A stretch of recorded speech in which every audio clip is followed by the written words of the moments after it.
Hello and welcome. Thank you so much for choosing my session on unmasking the hidden, coping and identifying with toxicity in the professional environment. Whether you're a teacher or you're in ECE leadership, we all have to deal with toxicity no matter what we do in life. It could be within your childcare program, it could be within your home, or just going to the grocery store.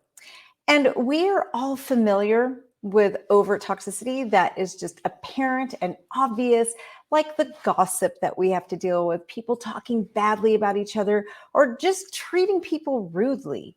But there's other types of toxicity that really doesn't feel good, but it can be hard for us to identify, and it can be harder for us to deal with because it leaves us feeling confused, and it leaves us feeling almost small. So that's what we're going to be diving into in this session, is really unmasking that hidden toxicity that can become a poison to the work environment. This could be the parents that you deal with, or it could be your coworkers. So whether you're managing or you're just having to get along and work together, by the end of this session, I will teach you different things to look for, and I'll also show you how to help yourself in dealing with this toxicity within the workplace.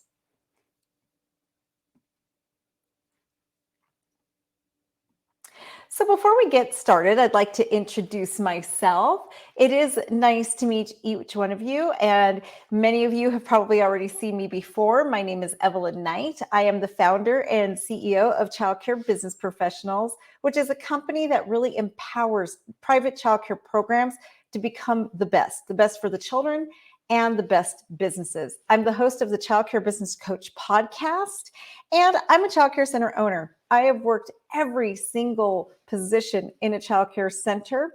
I'm also a two-time TED Talk speaker, and which I have represented early childhood education.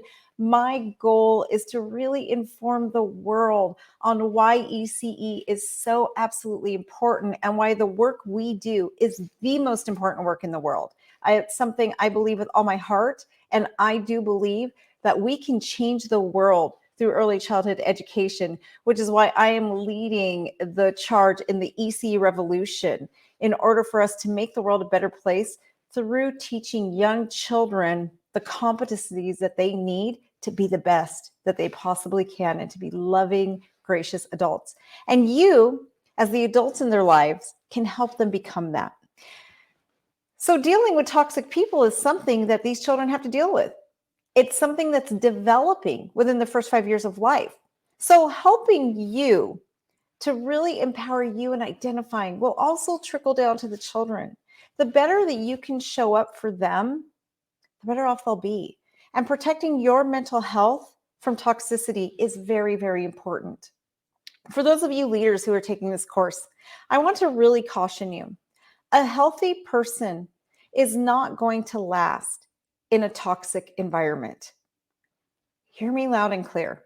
A healthy person is not going to last in a toxic environment.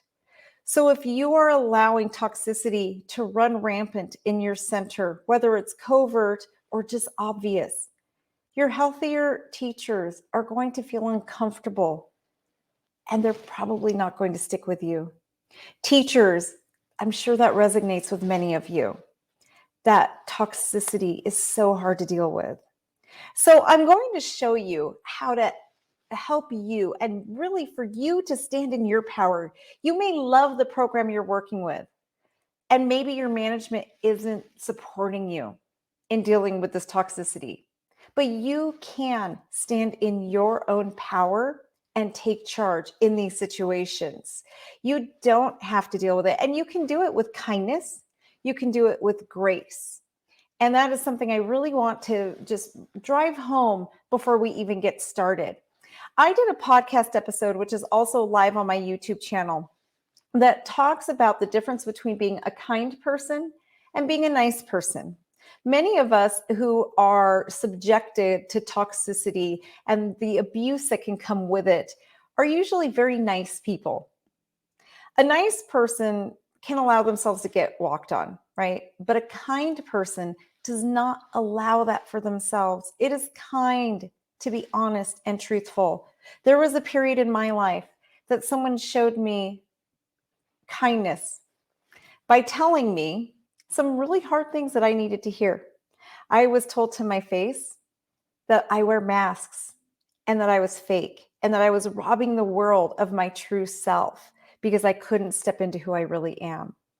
That was hard to hear, but it was the kindest thing that person, that honesty was the kindest thing that person could do for me. Now, it doesn't sound very nice, does it? And that's okay. Sometimes being kind is not being nice, but being kind is being truthful. So go listen to that podcast episode on the Child Care Business Coach podcast. It really will empower you. I'm not going to waste your time with all those details. We're going to dive into really tackling what it is that you need to protect yourself from. Okay, so what is toxicity? Toxic behavior is any behavior that creates negativity or psychological harm to the collective, right? So it could be within your family unit, it could be within a church organization or any club that you belong to. Toxic people do not care how their actions affect others. That is key for you guys. Toxic people do not care.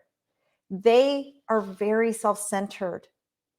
And they really are in it for them. They don't care about the residual damage that happens, which is why they just kind of leave this wake of just negativity in their path. They also have a very hard time taking accountability, and they don't have a mindset of growth. They're okay being stuck with who they are and where they are. As a leader, I own 4 different companies and I employ different people. As a leader who has to show up and lead people, there is one thing I will fire someone on the spot for, and that is not being able to take accountability. The reason that is because I understand that I can fix any problem a person is going through, any behavior, anything, if they can come to me and say, I was wrong about that. But I cannot help somebody who does not see that they have a problem and will not take responsibility for it. So the reason this is so important for you to understand is sometimes we waste our breath trying to convince someone and trying to get them to see where they are wrong. But it's important for you to know that you are doing just that. You're wasting your breath, and it's not worth your time and energy. That is such a deep-seated toxic trait that you really don't want to let yourself become consumed by that. So, what are types of toxic actions that take place? Most of you will know these, and there's the covert and the overt, right? The obvious stuff. Let's go backwards and look at the obvious first. We know gossiping, somebody who is so negative, everything is just doom and gloom. And I like to call it like the Eeyore effect. You know, when that person's in, it's like Eeyore, right? There's that rain cloud following them everywhere. That is somebody who's very overt. That passive aggressive behavior where they take those digs all the time, and everybody knows that person, you know, Judy over there, she's just toxic. She's got that passive aggressive behavior going on. Everyone in the organization understands and knows that. This one may not be so overt, but it is something that we need to, and I think this one could kind of go back and forth between covert and overt, which is the victim mentality. Somebody who is stuck in a victim mentality is really focused on all the negativity. And it's like life just happens to them, right? They don't understand that you get to choose. Life happens for you. It happens because of you. Your actions cause things to happen in your life. And people often don't know how to take accountability for their choices. I teach an entire series on this and helping you break free of victim mentality and really understanding how you can step in and take control. We each get to choose, right? And it's really powerful when you stop letting things happen to you and you take control of your life. And yes, you can. I am a widow. My husband passed away over 2 years ago. And I have been able to stand in my power, even through something that hard to deal with and tragic. And so there's not very many situations that you can't. But it's those people that every time they come into work, something new happened, some huge tragedy, right? It's that victor just stuck in that. Why does life always happen to me? When's it going to get better? That is the victim mentality. People who are overly controlling, people who are overly needy, people who are entitled. We see that a lot in our society today. As an employer, that is very hard to manage. People who are overly empathetic. I am guilty right here. Guilty, guilty, guilty. I will make up excuses for everybody's bad behavior. That is very toxic and something I need to be aware of. People who are vindictive and always seeking revenge, and it kind of holds hands with holding grudges, right? So those are pretty obvious. Those are the people where kind of think about it in the sense of when they walk in the room, everybody's like, oh, great, look who's here again. The toxicity that isn't so obvious is things like gaslighting. We all, for the most part, know what gaslighting is. So gaslighting is when someone makes you believe something that isn't true, right? So like, for example, a teacher, let's actually use management as an example. A manager might have really dropped the ball and forgotten to call a parent whose child had a high fever. And they told them, like the teacher, you can go to the manager and say, hey, this child has really high fever. Manager forgets to call, parent comes in, and now the parent is furious, right? So then when the parent leaves, the manager comes in and they'll say something like, wow, I can't believe you really dropped the ball on this one. And at first you're like, wait, what? I didn't drop the ball. I told you this child was sick. I told you you needed to call. And they will bring it back on you and say something like, you know how much I forget everything. You should have reminded me. I can't believe you didn't remind me. After 30 minutes, you should have just known to remind me. And in this case, they're taking no accountability, and they literally leave you feeling like, oh, you're right. I should have reminded you. They'll do things almost like to get you to feel sorry for them or to twist it in a way where it's hard to argue. Like in the beginning, you know you're right. But by the time the conversation is over, you're kind of questioning like, ooh, maybe I was wrong. I know how busy my director is. She gets so overwhelmed and so busy. She's right. I should have reminded her. This really is my fault. This child is in my classroom, and it really is my responsibility. Gosh, what kind of teacher am I for forgetting to remind my director to make this phone call, knowing how much pressure she's under? That is gaslighting. That is absolute gaslighting, right? But as I just illustrated, it can be so easy for us to believe and to place blame upon ourselves. Sabotaging. Sabotaging is something too that you might not see. And it's something that you may have a sense of, but again, kind of like gaslighting, it makes you feel like maybe I'm wrong. Maybe I'm not really seeing this happen. I had a huge case of of sabotage happen to me. And basically, I had a teacher that was working for me. She led me to believe that she was just this amazing, and she was an amazing teacher, but she was going around to my staff, telling them what an awful boss I was, telling them that I was breaking all these laws, which turned out not to be true. And basically, it's a very long story. I'm not going to get into it, but was really creating situations and putting me specifically in situations that was sabotaging me. Like I could not win. It's called putting somebody in a double bind, right? A double bind is no matter what I did, I was going to be vilified because of this stories she was planting in people's head before I even got there, right? And it's going to look something like they might come to you and say, oh, look at you. You look so tired today. You should ask management to let you go home early. If they really value you, they're going to let you go home early. And then that same teacher might go to management and say, oh, Susie over there, she's complaining again. I'm just warning you now, she's going to try to go home early again. You know how she is. She just doesn't think about her coworkers. And then when you approach management and say, I'm really tired. If somebody can get to go home early, can it be me? Now in both situations, manager's like, oh, right. That thought was planted in her head. Oh, great. Here she is again. And they're going to say no.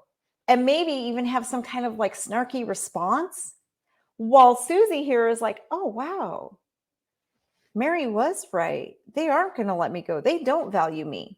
So that's where sabotage happens. And it happens a lot. It's kind of the same as manipulation. Manipulation is also very covert a lot of times, where people can really trick you into getting what they want out of you. And manipulation, you're probably going to see little bits of it in every single one of these things that I say, right? Like the sabotaging I just gave you. Well, there's definitely some manipulation in there. Parents might manipulate you into feeling guilty about staying late to take care of their child, or to keep secrets from their spouse, or different things, or babysit, right? It's that really manipulating that can be covert, where they get you, it kind of like they can use that victim mentality to manipulate you. A superiority complex. This is something where people just feel like they're better than you. The same teacher I was talking about earlier that was really gaslighting and sabotaging, she thought she was better than everybody. She would come in with this, oh, you're just so lucky. I am your co-teacher. Let me save you from this situation. Or, wow, you really can't deal with that child. Here, let me save you from that. And it makes you feel sometimes like, gosh, it just makes you feel small. For some people, you might be like, oh, she is so haughty. But for other people, the same type of behavior might make you feel small and like you're not enough, right? This is something that managers, you have to be really careful not to do this.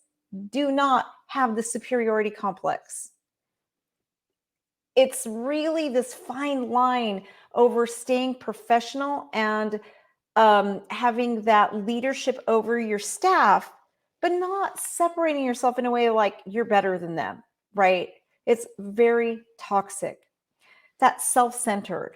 Sometimes it's hard to see that. And sometimes people can gaslight us into not seeing it.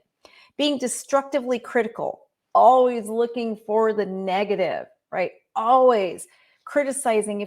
A teacher could constantly be criticizing staff. When I'm doing job interviews, I ask questions that are psychologically based so that I can see if somebody is destructively critical, right? I'll ask them something like, tell me about your last employer. What was the worst part of your job?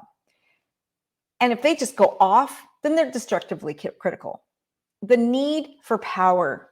If someone has to have power, they cannot delegate. They can't share responsibility. So co-teachers, I like co-teachers in my center. I really, sometimes leads are necessary, but I prefer teamwork. If someone can't handle that and they have to have the power, that is toxic. Lack of empathy, not having the ability to feel for your coworkers and what's happening around you. Devaluing. This, you guys, is rampant in childcare. I want you to hear me on this. How many teachers and management staff I hear devaluing parents is just not okay. Devaluing their influence on life, devaluing their choices for the children or how they're parenting. None of us know what their struggles are behind doors, and none of us have a right to judge. But that judgment becomes so devaluing. So it's something I really caution all of us against. And then the hypocrisy, right? Just that going from one person to another, not being the person you say, judging unfairly when you're doing the same thing you judge for. One of the things I'm going to pause here just to talk to you guys a little bit about. There are things in here I am sure you thought to yourself, oh my gosh, that's me. That is absolutely me. Wait a second. And yes, every single one of us has toxic traits. All of us do. It is part of the human condition. Awareness is the key. When you're aware, like I pointed out to you, I am overly empathetic. I absolutely am. Let's see, I used to really be stuck in a victim mentality, and I was able to fight my way out of it, which is why I now empower people to fight their way out of it. There's a lot of different things that you might suddenly feel like, oh my gosh, am I a toxic person? Having toxic traits does not make you a toxic person. Being aware of them empowers you. It empowers you not to be that person. So take this information to help you become the best next version of you. It really will empower you when you can just say, sometimes I'm needy. I'm going to work on that. But it's also empowering for you to identify it around you, because it can help you to, first of all, understand we're all human. We all have toxic traits, and we can show our coworkers and the people in our life grace, right? Because we do too. So understanding, though, how to protect yourself up for it or from it, and how to stand in your power and not allow it to affect your day. I counseled one of my teachers just today, and she was really frustrated, and said that the way a parent came at her, she said, I was just so overjoyed today. I was feeling like I was working at my 10, and then this parent came in, and I felt like I just dropped to a 3, and it just deflated me. And I asked her, why would you give someone that much power? I know it's hard to deal with this. I know it's hard, but you get to choose. You get to choose if you're going to give your power away. And I'm getting ahead of myself a little bit, because we are going to go much more into detail on that in a minute.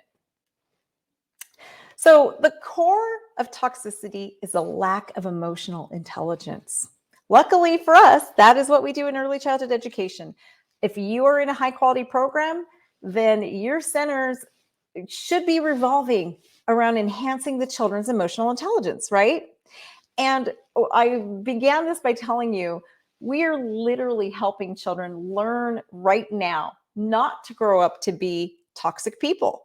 Because from 0 to 5, these types of traits are formed, protecting yourself from these types of traits, because emotional intelligence is literally forming in the first 5 years of life. So when you learn to identify this in yourself and in others, you can empower the children to really take charge and stay in power of their life, instead of allowing other people to suck that out of you. So what are the components of emotional intelligence? They are the ability to manage your own emotions and understand the emotions of others around you, right? That is literally your ability to manage your own emotions and to understand and empathize with others. Self-awareness is key. It is the key. Self-regulation. How do you handle yourself in these situations? Again, do you allow it to ruin your day? Decision-making ability. How does it affect your ability to make decisions? How does it affect your social emotional skills? And how do you empathize? And again, for those of you in high quality centers, you know you're teaching all of this. So think about it this way. A person who is really just toxic and they are living in that space, they did not have a healthy early childhood education experience like what we can bring to the children. And that is why I know ECE can change the world. So how do we deal with toxic behaviors? First and foremost, you're going to want to identify the behavior and how is it negatively impacting you. Identify the specific behavior and how is it negatively impacting you, your center, whatever. Construct a plan for you. How are you going to take action to protect yourself? This might be something as simple as, I'm going to avoid that person and I am not going to put myself in situations where we engage. If we're on the playground together at the same time, I am going to go to one station and she can stay at the other. Prepare conversations to confront issues. I highly, highly recommend this. Stand in your power. A conversation can be kind, like I said earlier, and it can be polite. The teacher I was counseling today, I gave her permission to tell that parent, when you speak to me like that, I really feel disrespected And when I feel disrespected, I just completely stop listening. So please, next time you approach me, just think before you talk and act in kindness. I really will appreciate it. And that'll help me to feel respected. And when I feel respected, I am more open to listening to what you have to say. It's as simple as that. It really is. And I did also say, do not approach her when she's escalated, because when people are escalated, just like children, their brain shuts off. We go into our amygdala instead of our frontal lobe, and we stop listening, just like the children, right? We are humans, whether you're 2 or you're 32. That's just how the human brain works. And implement. Confront the issue and present your plan. Just like that. Your plan is to tell the teacher or that parent, you cannot tolerate being talked to like that. Teachers, I do suggest go to your management first though and tell them, hey, this is what the parent said to me. This is how they talked to me. Tomorrow, I'm just going to ask them and just tell them to please speak to me with respect. And you can even start the conversation by saying, I'm sorry to have to bring this up, but I really felt disrespected. And I know that wasn't your intention, but please next time. And I just really want to bring this to your attention so we can have a great working relationship. Now that is really non-confrontational, right? And it's not uncomfortable when you word it correctly. Monitor progress and look for opportunities where you can show that person support, right? So if the next time that parent comes to you and they're much kinder, if your manager comes to you kinder, if you are a manager and you go to your employee or they come to you much kinder, tell them like, hey, thank you so much for hearing me. Thank you so much for treating me with respect and kindness. So this is the response cycle. This is basically a basic psychological response cycle. This is something I developed years ago, and I teach an entire workshop on this as well. But when I was creating this lesson, I realized that this is actually very useful, and I don't have a lot of time, but I am going to go over it with you. So everything that we do in life it's always the same cycle. There's a situation, something happens. We form a perspective, and I see when I uploaded my slide, it didn't quite upload right, but we're going to go with it. We form a perspective based on that situation. Our perspectives come from our life experiences and what we live every single day, our past, our history, everything. That situation and our perspective forms thoughts. Those thoughts create emotions inside of us. And those emotions cause us to respond the way we do, right? I can guarantee you, you and I can be in the same situation, but because we have different life experiences that cause us to form different perspectives, we're going to have different thoughts around it. And something that may make you furious may not faze me at all. I'll see it completely different. So we're going to have completely different emotions in that situation. That is going to cause us to respond very differently. Our response is what causes outcomes. So if you stop and pause and even count to 3 and go through this cycle in your mind, you can really change the outcomes of so many things in your life. If you just really think and pause. Nobody can make you feel anything. Nobody can. Your perspective and your thoughts are what cause your emotions. Do not give your power away by letting someone think they are causing you to feel something, because they're not. So that is the time I have today. Again, this training goes much more in depth. I teach on just that response cycle alone, and I do teach more on this very subject. So follow me. That will get that. If you scan that, that is my link tree that will take you to all my social media, my website, my podcast, all the things that you can follow me. Hopefully this was helpful for you. I would love for you to email or message me and let me know. And subscribe to my podcast. I am so thrilled to be here again with you guys. I hope everybody really enjoyed this and it was useful, and I can see you in my own network. Have a great rest of your time here, everybody.